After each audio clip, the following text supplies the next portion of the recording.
Today on Fortnite, I got second place. I was so close. Mom, will you get me a snack? Mom! It's time for adult conversation. With me, your host, Brandy Ferner.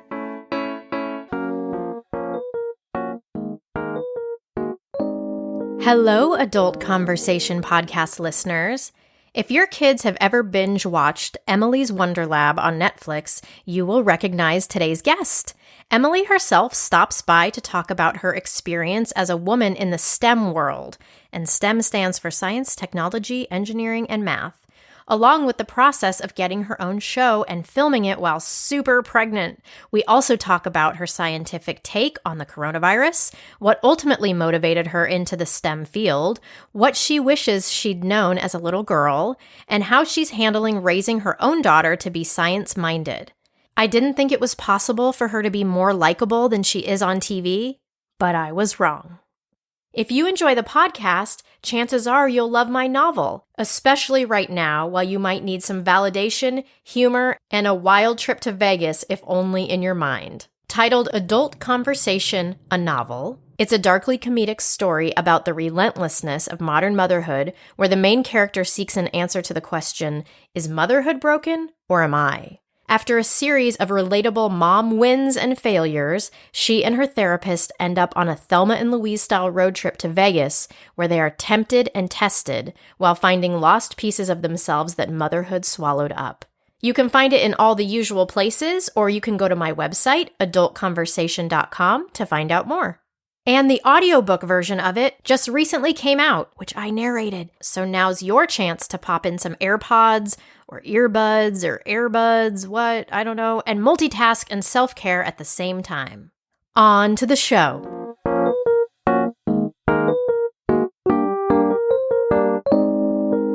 So today on the podcast, I'm talking to the star of a new Netflix series that your kids likely love called Emily's Wonder Lab. Emily's Wonder Lab. The show's host, Emily Calandrelli, teaches kids all about science as they make huge messes that I hope my kids don't ask to make. And she's here today to talk to me about being a female in the male-dominated science field, along with what it's like to get a Netflix special of your very own. So welcome to the podcast, Emily. Hi, thanks for having me. Yes, I'm so glad you're here today.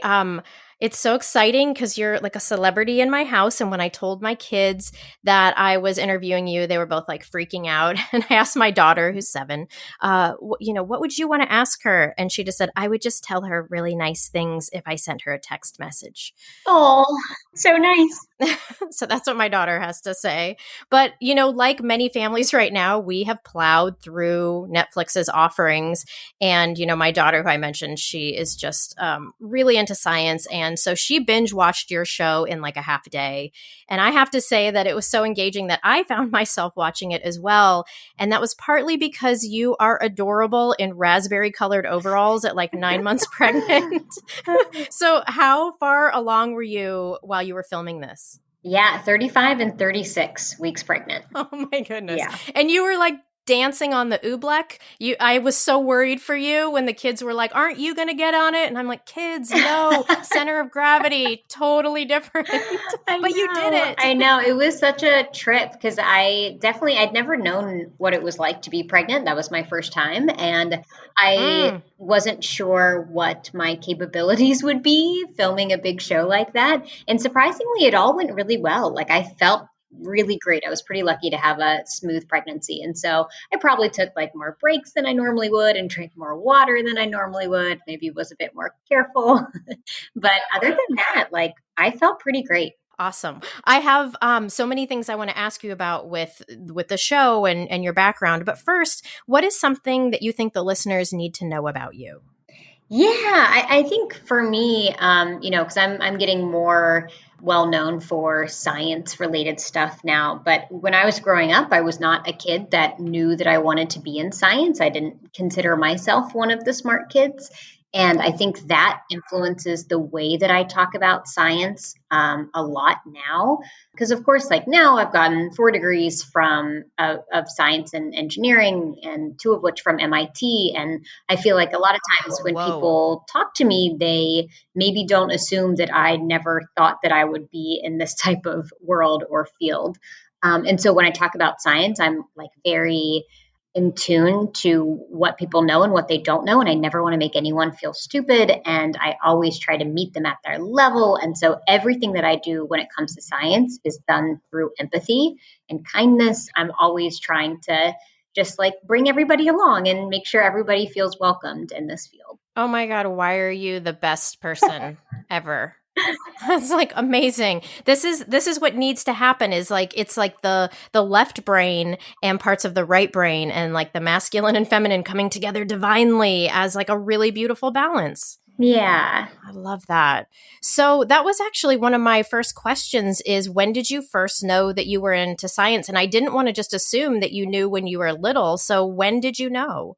Right. And I think the kids that I know that like the people in my field who always knew that they wanted to be scientists and engineers, they knew scientists and engineers when they were little. And I didn't. I'm Mm. the first person in my family to pursue a degree in STEM. And so becoming a scientist or engineer was just such a foreign concept to me. So when I was a high school senior, I did like math. I wasn't a huge fan of science, but I liked math. And I was a very practical high school student. And so I literally Googled like all of the majors that one could major in college. And I looked up their starting salaries. And I found that engineers who use a lot of math often have like pretty well paying jobs. And so I was like, oh, the next 4 years of my life are going to suck, but I'm going to end up with a good job at the end. And then I went to college and I found all of these wonderful things about studying engineering, all of the different adventures that you can have. You can travel the world, you can do research in different countries and different states. And I don't know, I just had so many fun adventures. I became enamored with the concept of engineering. I became enamored with the space industry because my majors were in aerospace related fields. And so, yeah, I kind of reluctantly joined, but enthusiastically stayed. Oh, wow. You did the thing that I'm just surprised because I feel like in my generation, like when I was going to high school, I feel like kids were rebelling and were like, we're not looking for the money. We're looking for something that fills us up or is important in this world. And I love, and we've all now regretted that. So just to let you know how that pans out. But then I'm hearing what you're saying, which is that you were thinking about getting a good job and what that was going to provide for your life. And also, which I just think is great because you won't have the same regrets that some of us had. But also, I love that that actually ended up matching, right? Because there's lots of things that somebody could go, oh, I want to get an MBA. And then, 10 years into working in that field, you're like, I actually hate this. But I love for you that the thing that could get you a great job that you were interested in actually also was marrying your love of things that you didn't even know you were going to love until you were in them. So I just love that story. Yeah, and I mean, I think that like for me, I didn't really have, I mean, like my dad grew up in poverty and he brought our family to middle class, and I had that legacy Mhm. to kind of encourage me to do the same or maybe pressure me to do the same. And so for Yeah. me, I didn't really, I think some kids out there don't really have the liberty to be like, what in my wildest dreams would I like to do to make the world a better place? That wasn't really something that I thought about a lot. Like, of course, I wanted to make the world a better place, but the first thing I wanted to do was to make sure that me and my family had everything that we needed. Mm. And so, for a lot of kids out there, I do think that's not really like part of their thinking when it comes to what do I want to be when I grow up.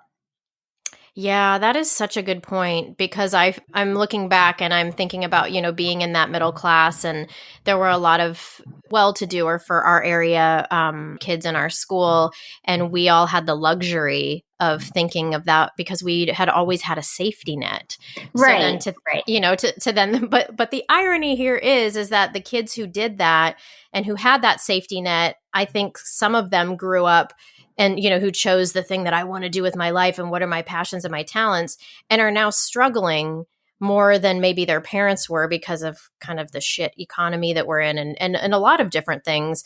But so it's interesting how maybe it kind of flip-flops. So the kids that thought they had a safety net maybe today are struggling. Not to say that the kids who didn't have a safety net aren't also struggling, but I just you've opened my eyes to like an interesting motivation for why at those ages we choose the career paths that we do. Yeah, sure.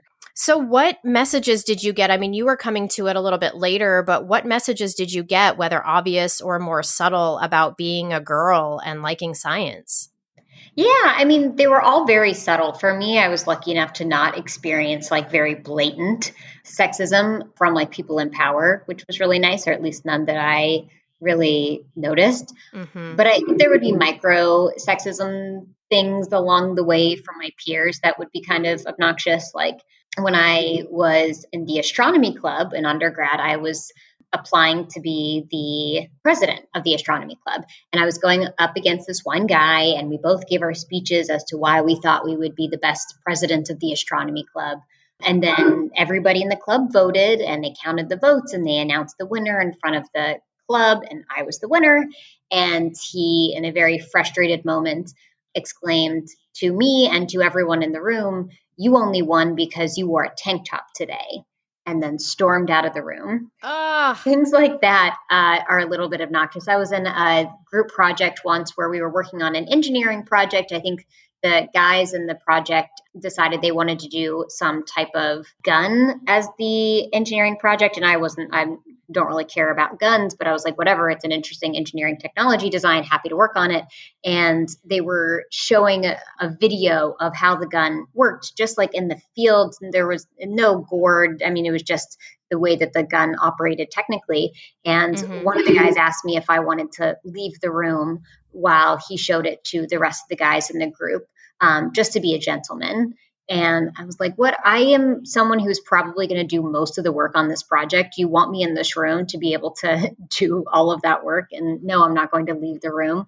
And I don't know, you get things like that along the way that are always very annoying, but you kind of just brush them off. And I think some women in this field, they get so many of those that they're just like, you know what? I don't really want to deal with this anymore. And they leave to a different type of career, which is totally understandable. And that's just like the bare minimum of what happens. Like there's lots of other things that go on, and just walking into a room of 50 guys and being one of only 2 or 3 girls in the class, that automatically makes you feel a little different. I had a professor that would every once in a while, like when he would call on people for answers, he would ask like the class if anybody wanted to speak on one of the questions that he had asked. And then every once in a while he'd be like, okay, I need to hear from the girls. All right, girls, what do you think the answer is? And he would very obviously point us out, and that would always make me feel a little awkward. So, oh gosh, I'm so sorry. That's so ridiculous that they would think that, you know, you couldn't handle the gun technology or whatever. And I had to laugh when you said that, you know, I'm going to be the one that's doing most of the work anyway. Is that something else that you noticed? Is that you would be the one that would do a bulk of the work when you were in groups? I mean, yes, but I think that was probably situational. I think that like the types of people that were in my program, I think that many of them were maybe less interested in the schoolwork and more interested in the party aspect of college. And so Yes, right. I knew that there were a handful of people that I would like always want to partner with because they were always really, really good partners, but you can't always choose who you work with in every class. And so, yeah, I think many of the projects I was in, I was like, I went into it knowing that I was going to be doing the bulk of the work. Oh man, that's so frustrating because I feel like that's just part of the whole motherhood experience to unwrap sometimes too, depending, like, you know, a lot on this podcast we talk about the unseen work of motherhood, and especially for those of us who have been in it for a decent amount of time, it's like it doesn't seem like that's going to happen, and we have all the intentions that it won't. But then it's interesting to look at these conscious but also subconscious agreements that we all have about what is woman's work and what is man's work. So it sounds like you were getting, you know, this whole other education and really learning how to fight back too. So I was going to ask you, I mean, and I don't mean, fight back like you were just like having a revolution all over the campus and, burning shit down, but I mean that you were learning how to be discriminated against, maybe not in such an overt way, but like you said, these little things, but then how to keep going,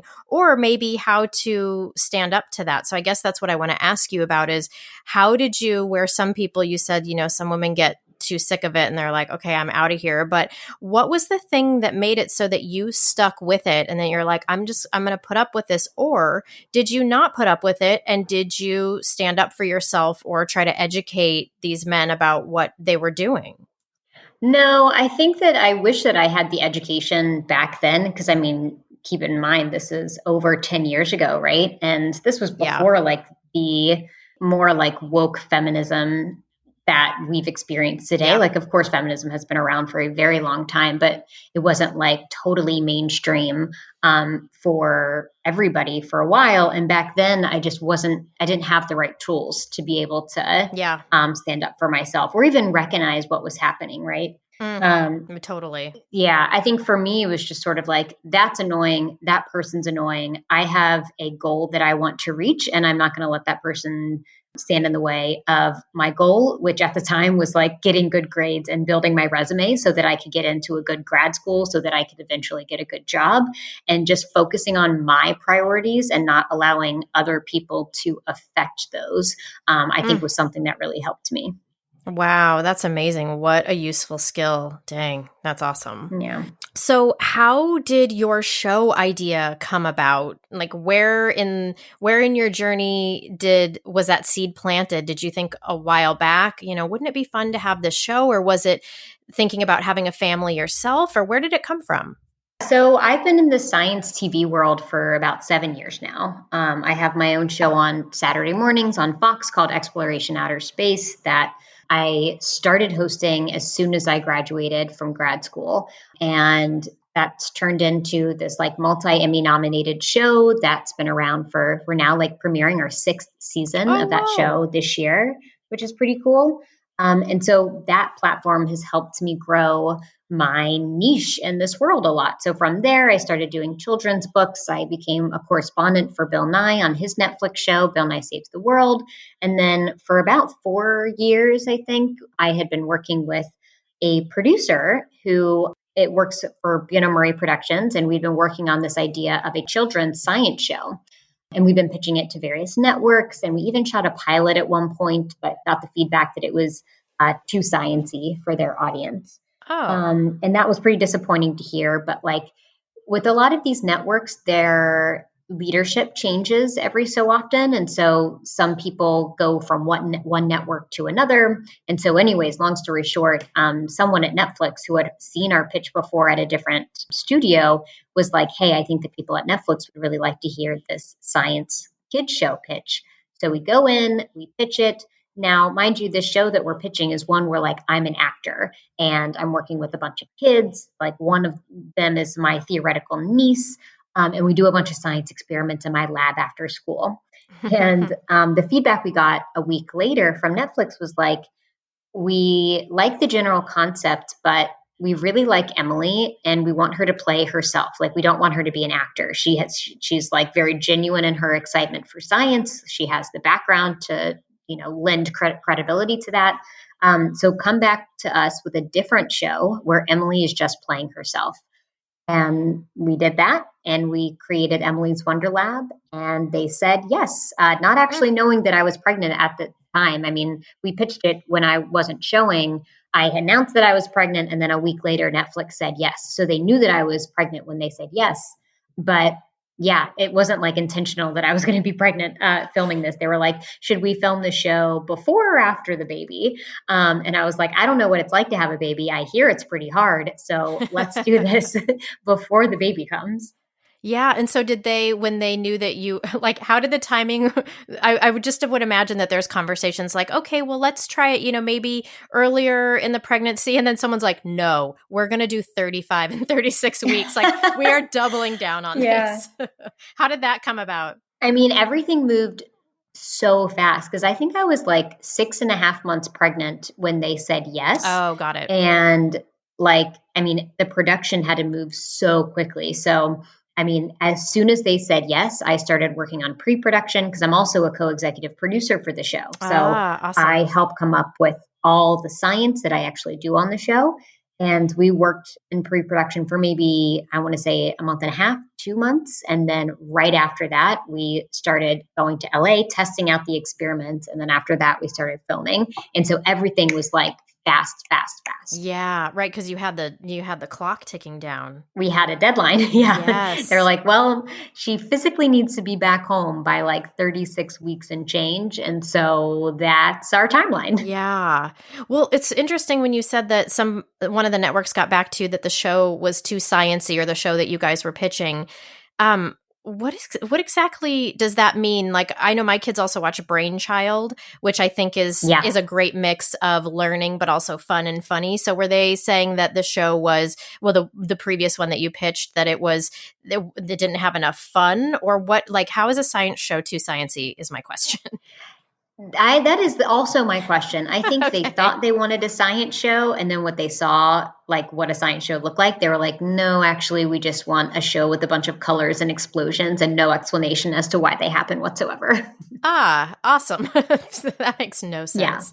Yeah. You have to be like very flexible. You kind of have to like know what you're not willing to compromise on and then be flexible on everything else, because every network has their own mandate as to like what they need to fill in the market for their particular business at the moment. And so it's a mixture of like entertainment, but also business, and all of that goes into like the world of changing administrations. And so when all of that changes, their priorities change. And so it's like such a fascinating business to be involved with. Yeah, a lot of ins and outs there. Well, my entry point to you is obviously Emily's Wonder Lab. But so you were saying that for 7 years, you've had this kids show that's on Saturday mornings. So how did you get involved in catering to kids? Is that something that you knew that you wanted to do, or did that kind of fall in your lap? Yeah. So my show, Exploration Outer Space, is actually geared toward adults. That's meant for like high school, college level students. But when I was graduating from MIT, I got a call from a production company that was like, would you like to be the host of a space show? Wow. And it all happened very serendipitously. It was one of those like they discovered me moments, I guess. But I think the way that it actually happened was when I went to West Virginia University. I was a girl. I had a 4.0. I was getting all of these national scholarships and awards. And so for them, I was making WVU look pretty good. Yeah. And I think that they saw that, and they used me as like a poster child, which was wonderful. I mean, I'm like forever thankful that I went to West Virginia University, because the support system I had there was just like bar none. And the type of publicity that they gave me to get my name out there was just wonderful. And so they are the reason that I was able to get this opportunity that helped launch my career. And so I said yes to that. And ever since, after a couple of years of that, I started doing children's books. And so that was my into doing science work for kids. So my children's books are called the Ada Lace Adventures. There's 5 books in the series. I sent the 3rd book to the International Space Station a couple of years ago. That was my entry into this world of kids. And then ever since then, I've been trying to pitch a science show for kids. And this was the fruition of like the end of 4 years of work trying to get this out there. Oh, congratulations on that. I mean, it's a huge, Thank you. Yeah, it's a huge accomplishment. And I don't think people realize how much goes on behind the scenes and how much pitching rejection happens in Oh my that. gosh, so yes. I know when I heard about your show and then I reached out to you, I was thinking like, what a great moment to get your show picked up on Netflix. And obviously, you had other shows happening as well, but what a huge accomplishment. And the timing is so serendipitous too, because it's like everybody's home. We have no choice. Yes. And so everybody's just going through Netflix. And so you are probably being watched even more than you would have been, without a pandemic. I know. So true. And of course, like I was pregnant, my daughter just turned 1. And so we made this over a year ago, and it was a totally different world back then. We had no idea that we would be living in this pandemic apocalyptic world. And Yes. so, I mean, hopefully the goal is to have this show be useful to parents and educators, and hopefully especially useful to families and educators during this time. Yeah, absolutely. Well, I wasn't kidding about the messes. I mean, I love it because it's science and science is messy, but my daughter was like, I want to do all of these. And I'm like, baby, I'm barely hanging on here. We're in a pandemic. Like, I don't even think I can handle a mess right now. But I'm like, I'm getting to the place where I think maybe I could hack it. I think some of my bandwidth is coming back as some things are getting stable, but I know.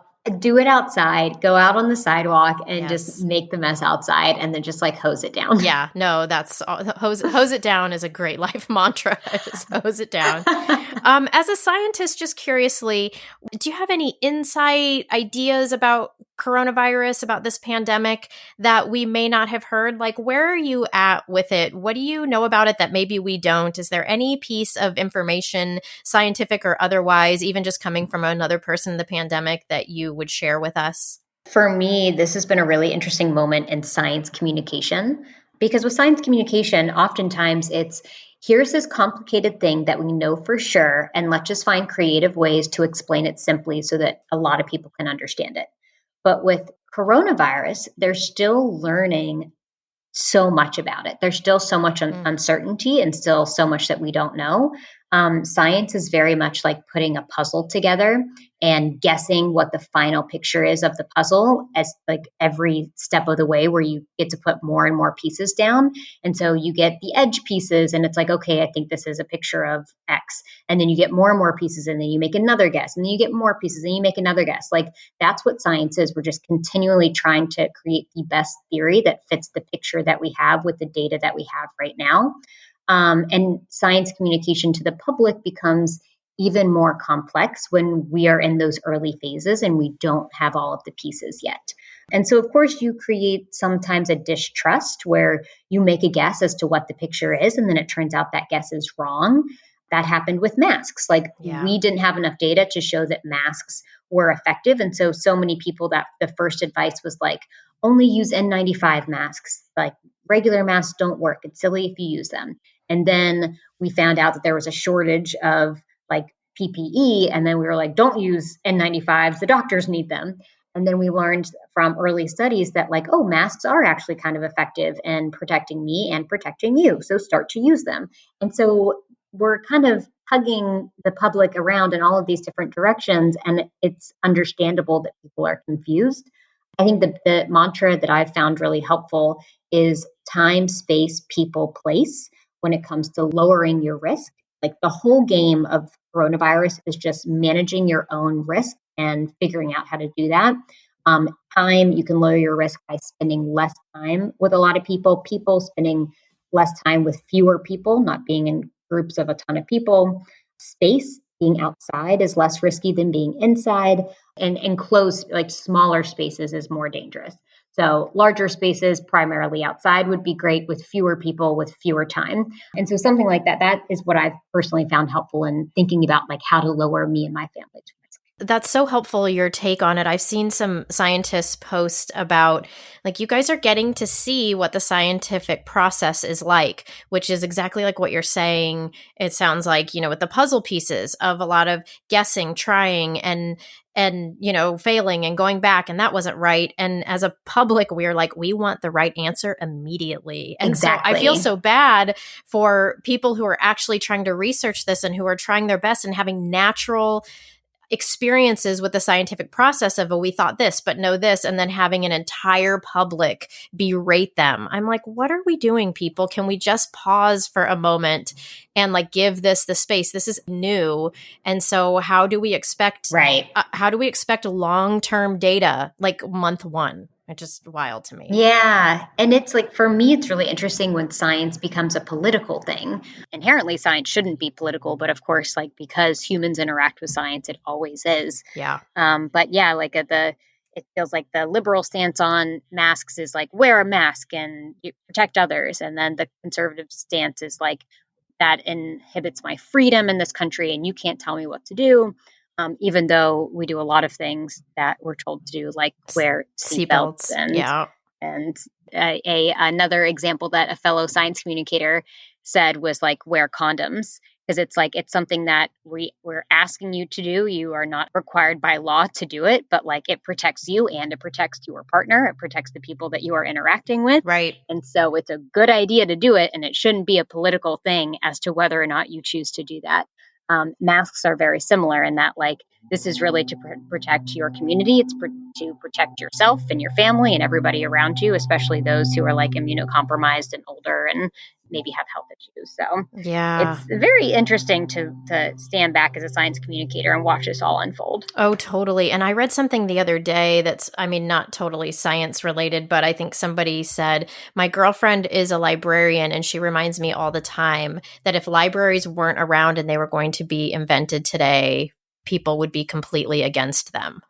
So it's that reminds me. I mean, could you imagine now if that didn't exist and we were like, there's going to be a place where you can get information and resources? I mean, the politicization of that would be a right wing, left wing thing. But like you're saying, there's things like that, like you're saying with the seatbelt and the condom, that are the same kind of thing. If we tried to pass a law today about seatbelts, I don't know that it would pass for the same reason that people are having a hard time with masks. Right. Yeah, it's so fascinating to me that this became an issue about freedom, and not just like being a decent human. Are you there? Oh, are you back? Oh, there you are. Okay. I'm back. Okay. I'm sorry about this. I think this is my fault. This is definitely like my tech issues. Girl, do not even stress about I really it. should be on top of this. No, this is life. I mean, this is literally life in a pandemic, trying to do the best we can. That's right. Like we've all been there. It's all good. I had a woman I was interviewing a couple days ago, and her son was she was trying to get her toddler to take a nap, and for the first 5 minutes, he was screaming in the background while she was furiously texting her husband, and it was one of the most relatable moments that I've had. Oh my gosh, I know. Right on. Like these like Zoom dinner dates that we like try to have for our own sanity, and my daughter is like 1 and change, and like she won't always cooperate, and I'm just like, I don't even know why we try to do these things. This is not super fun. No, everything is, I feel like everything with kids that age is just tricky, because it always in theory is like, oh, how fun, and then people can see each other, and then you're like, stop touching the buttons, don't do that. Yeah, like, what do you need? Why are you crying? Why are you so mad? Oh, so hard. Another thing that I wanted to ask you was, what is it like now? I would imagine being on Netflix, you're getting recognized more. What is it like to be recognized, and are kids noticing you? I mean, I would imagine you're not out quite as much. And how happy are you that you're recognized for being smart and fun instead of being on some garbage reality show, which I would totally watch, by the way. Like, I'm not above that at all. Yeah. But yeah, what is it like? I know. I'm a huge fan of The Bachelor, and so like I find those people so fascinating too. But yeah, it's interesting for this to come out now because I am not going out, and when I do, I have a mask on, so I haven't gotten recognized once since I left the house. And it's so funny because I mean, I love that kind of stuff. I get recognized like every once in a while from my other work that I've done. Yeah. And it's always the best feeling. Like, I am never annoyed by it. Probably because it doesn't happen all that often. So when it does, I feel so cool. You need to have a shirt that says, I host Emily's Wonder Lab, just so that people know. You know what I mean?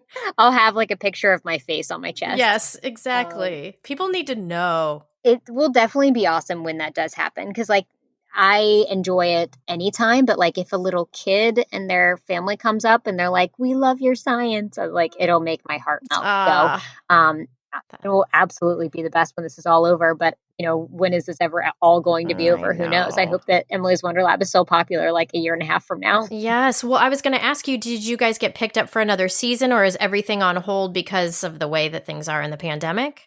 No, so we haven't heard yet. We're all like still crossing our fingers. So I would love. I have like a running document of ideas for future episodes. So like as soon as they give the green light, like I am ready to go. But it's fascinating because I've been applying for other shows, and the way that it works is that like production is still going on for new shows, but the people who are filming, the cast and crew, have to be in these like bubbles. So you go to LA, you quarantine for 2 weeks, and then you go live in a house with either other people that are filming or your family, and nobody is allowed to leave the house except go to film. And everybody gets tested like every 3 days. And it's tracked so incredibly well that if one person gets it, they know every single other person that they've interacted with so that they can trace it. And then if it spreads, then they have to shut the entire production down, which is why they're so careful about it. But it's fascinating that TV production is still going on.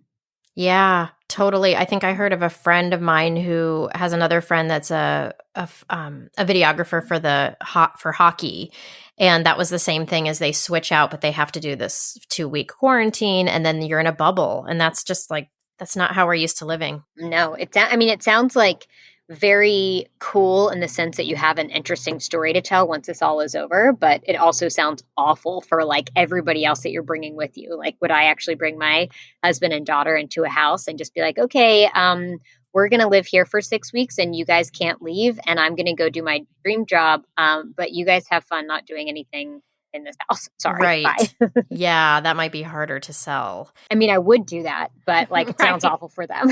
I would probably have to like give them all presents and plan a trip for them afterwards, but like doesn't sound fun. No, but I was going to say too, I feel like this is one of those things that you do that for though. That's like a big enough Yeah. deal. And I feel like, I mean, what do I know? But I feel like the timing is so great for your show, especially with kids needing maybe some science supplementation and some fun since they're not in school. So I'm sure a lot of really big Netflix execs listen to my podcast, but I'm giving you a vote of approval for more seasons. Two thumbs up. Yeah, Good. I two hope thumbs up. so. I Yeah. would love that. Absolutely.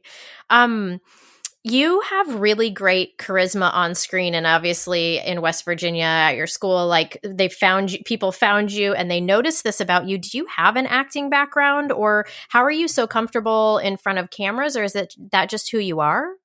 Oh gosh. No. I mean, so no acting background whatsoever. I think I've just been doing this for a while and having a presence in front of a camera is very much like a 10,000 hour skill set where the more you do it, the more comfortable you get at it, the more comfortable, the more confident you are. And that shows Yeah. on screen.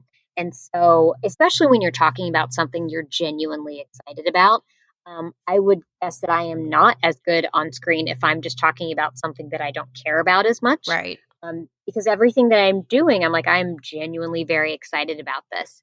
I think if you looked at the earlier seasons of my show on exploration outer space, to me, watching them, I'm like, oh, that's cringeworthy. You are not very good you were not very good at this in the beginning. But year after year, you just get more confidence. You figure out what your presence is on screen. Right. And I don't know, you trial and error and get better at it over time. Yeah, that's awesome. By the time that you got to Netflix, you had, honed those skills. Right. That's right. kind of perfect.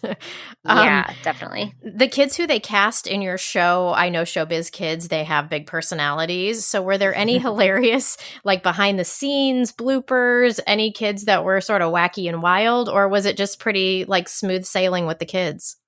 Oh my gosh. I mean, they were all just so professional and they were very, very excited about the science. That was part of how they were chosen, is that they actually had to be genuinely excited about science. And so for us, when we went into the show, we wouldn't tell the kids what we were doing that day. It would be a total surprise to them because we wanted those reactions from a kid seeing a cool experiment for the first time. They weren't scripted. I mean, every once in a while, they would throw them a line to kind of spice it up. And Sure. I think you can sort of tell which ones those were in the show. But so much of the show is just them being kids seeing science and experiencing it for the first time. So yeah, I mean, they were all really great. I miss them. I'm also like still in contact with all of them. Oh, And it's been fun to watch what they're doing like outside of the show and talk to their parents. And I think every one of the kids is doing the at-home experiment from Emily's Wonder Lab on their own social media. So they're helping like their families and the kids that follow them do the science with them, which is really cute. They're like actually like acting like little scientists. It's great. that's adorable. Yes. Is there anything that you wish someone had told little Emily about your future in STEM? Oh yeah. I mean, I think that I wished that when I was younger, I had a better relationship with failure. I think oftentimes like and I've read studies on this where we congratulate little boys and little girls differently when it Yes. comes to success. And oftentimes when we congratulate little girls on a job well done, we often say, "Good job, you're so smart." Whereas with little boys, we often say, we congratulate the process, where we say, "You've worked really, really hard. Good job." And so the next time they encounter a challenging situation, the boys know how to replicate the same strategy that they used to find success previously. So they know to just work really hard. Whereas with little girls, if they experience something challenging and they fail, they think, "Oh, well, this is a time where I'm not smart." It's sort of a binary thing where it's like I'm either smart and I succeed, or I'm not smart and I fail. Yeah. And so girls growing up often have more of a struggle with failure than boys do because of this. And for me, I definitely found that to be true. I would often like avoid really challenging projects, or I don't know, I wouldn't even try to attempt them because I would be afraid of failing and what that would Mm, mean about me. And so I would tell my younger self that it's okay to fail. Not only is failure fine, but it's an indicator that you're being brave, that you are learning, that you're trying something new, that you are recognizing something that you don't know and you're trying to expand on your knowledge, and all of that is wonderful. And so I would just try to get my younger self to be better with failure. Oh, wow. Yes. And I know you just said that, sometimes you didn't try the harder thing. But didn't you say you have 4 degrees and some are from MIT? So I'm wondering, like, maybe it was good. Maybe you should have pulled back on the things that you pulled back on, because what else could you have achieved? And maybe it was too much. I'm just going to throw that out there. Maybe it was a good Yeah. thing.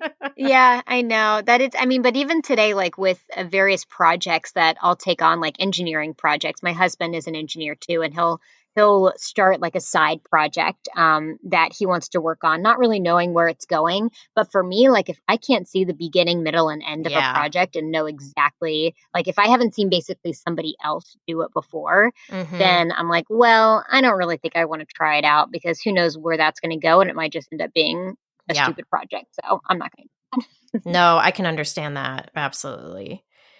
So how do you think with parenting your daughter, is there anything in terms of, I mean, I'm sure there's many things in the whole parenting realm that maybe are on your radar, but in terms of her education and academics and her future in STEM or not a future in STEM, like, have you made any agreements about how you want to do things differently or the same, or certain things that were really important to you as you parent her? What are some things that are on your mind?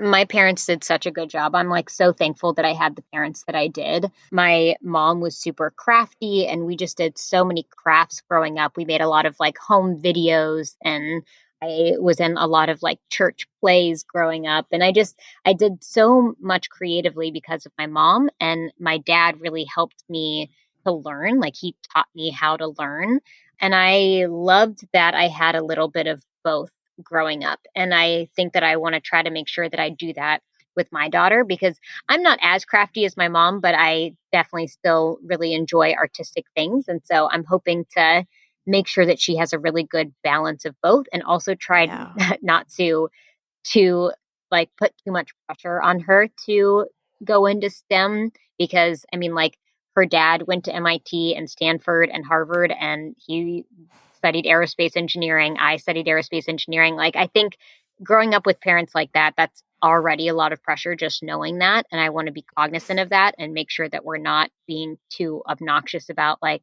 we'd like it if you followed in mom and dad's footsteps. Right. Yeah. Like, your parents are rocket scientists. Isn't that funny, sweetheart? Like, Yeah.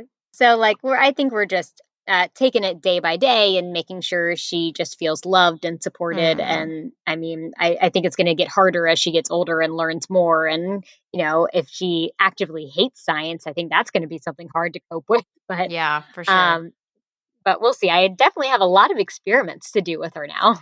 I was going to say she can't hate science because you have all of these really fun things, and it sounds like you're willing to make a mess and do these projects, and we've seen you do it on TV, so we know you're good at it. So I think that just is not possible. Please let me know I truly hope so. if Yeah, that I ever really ends hope up. so. But yeah, I think I mean, gosh, it would take a special child to have a parent who was that interested in science and had all these really cool kid-friendly ways of doing it. And for the kid to be like, Mom, that's so boring. Like you would have just I like a real know special child that there. it definitely would be like the biggest irony in the world if like I could do this show over and over again and get a bunch of other kids who weren't my own kids excited about science, but couldn't get my own kid excited about science. That sounds so sad. I really hope that doesn't happen. I I suspect there's know. going to be like phases where she's excited about it and then kind of embarrassed by it and then also excited about it. I know. Well, and in the same breath, I'm like, there's no way this can happen. And then I also know the laws of parenting are like, oh, like exactly what you said. Yeah. You can get all the other kids interested, and then your own kid is like, eh. But so we'll see. I'm putting all my money on that she's going to love science because you're awesome. I So hope that's so. going to happen. God, I hope so. Do you have any suggestions for how kids can stay engaged with the fun and like the physical nature of science while not going to school? Yeah, and I do think that like the at-home experiments at the end of each episode are super helpful, mostly because they really like most of them use materials that you should already have around the house, and so Mm-hmm. they're fairly easy to do. We definitely curated experiments that would be fun and colorful and have like a surprising reaction. All of these experiments that kids typically would be drawn to. So that's should be a really good resource. But also, I think that introducing kids to science creators who look like them on YouTube is always really helpful, just because it's like the whole representation thing. Yeah. Um, and there's just so many wonderful science YouTubers out there that I think like you can do the stuff from Emily's Wonder Lab, and then you can watch other YouTube videos from other science creators. And you can just, there's this entire library of wonderful science content online. You just kind of have to know where to look. Do you have any of your favorites, just even a couple that you know on YouTube? Mm-hmm. Yeah, Oh, who do you yeah. I got? mean, like Physics Girl, Raven the Science Maven, Stephanie Explains It All, Simone Yetch, her last name is like Giertz. She's the robotics girl. I mean, there's just so many of these people online that are combining their wonderful, beautiful personality with science in a creative way. And the stuff that they're creating, it just like, it blows my mind. It's so cool. Awesome. I can't wait to check that out. That's going to be so much better than listening to JoJo Siwa on repeat, which is what's been happening in my house. So your show is called Emily's Wonder Lab on Netflix. And where can people find you online? And then what is the name of your books again?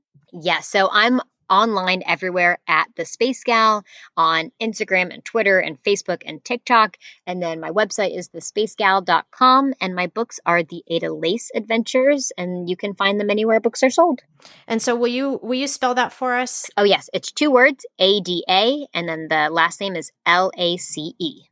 Okay, perfect. Thank you so much for taking your time. I know you're a very busy woman now that you've got this celebrity lifestyle of of science star from Netflix. But honestly, thank you so much for taking time to do this. I was so happy that you responded to my email. And my listeners maybe don't know, but I email people who I'm interested in, who I think are doing awesome things. And I don't limit who I send emails to. And so when I get a yes back from somebody, I'm just always so thrilled. And so you were one of those that I was like, oh my God, you said yes. This is so awesome. So thank you so much for sharing your knowledge. And I just appreciate your point of view on things. So thanks for coming by. Absolutely. Thanks for having me.